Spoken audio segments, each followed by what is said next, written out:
And we have the capability. You know, just comparing the Zionist entity with 4 nations, Saudi Arabia, Egypt, Turkey and Pakistan, just these 4 nations, we have a population 78 times larger. We have 7 times the number of aircrafts, 5 times the number of tanks, 8.5 times the number of naval fleet, 3.4 times the amount of defense budget. This is not an issue of capability. This is not an issue of weakness. This is not an issue that we are unable to remove this occupation. In fact, aren't we the Ummah? Isn't our history known to be the materially weaker side? Aren't we known to be the smaller numbers? Is that not us? Is that what we're known for? Badr, Khandak, Muta, Tabuk, Yarmouk, Qadisiyah, these were all battles in which we were the fewer number and the less military equipment, but we smashed the enemy. That's our legacy. This is what our Ummah is known to be. Not only from a military perspective, but the Muslim world controls the trade, the energy, the sea, the air, the land routes of the occupying entity. For example, did you know the Zionist entity imports 60% of its crude oil from which 2 Muslim countries? Azerbaijan and Kazakhstan. Azerbaijan and Kazakhstan export 60% of the oil which the Zionist entity needs. 2022, the Zionist entity was the 10th largest importer of which Muslim nation? Which Muslim nation? Turkey. 10th largest. Included in this importation was steel and iron.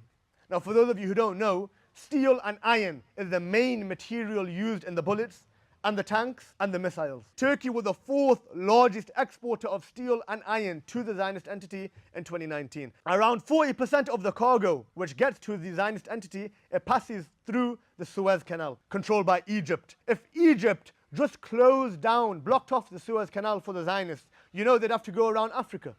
And you know what that would mean? That would mean it would result in an additional cost of between $400,000 and $1 million per ship. 99% of the goods which the Zionist entity imports comes by sea. The Zionist entity only has access to 2 seas, Mediterranean and the Red Sea. It uses for 99%. The Mediterranean and Red Sea is Muslim territory. That's our backyard.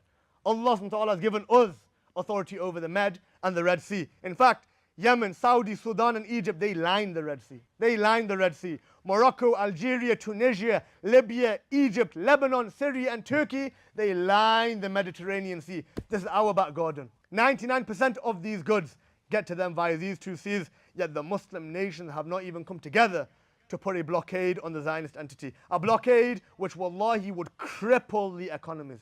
It would cripple their economy and it would bring them to the brink of collapse without the firing of 1 single bullet. Let not the believers take the disbelievers as allies rather than the believers. Why is it that Palestine is not liberated right now? The answer is simple. The answer is actually one word: treachery.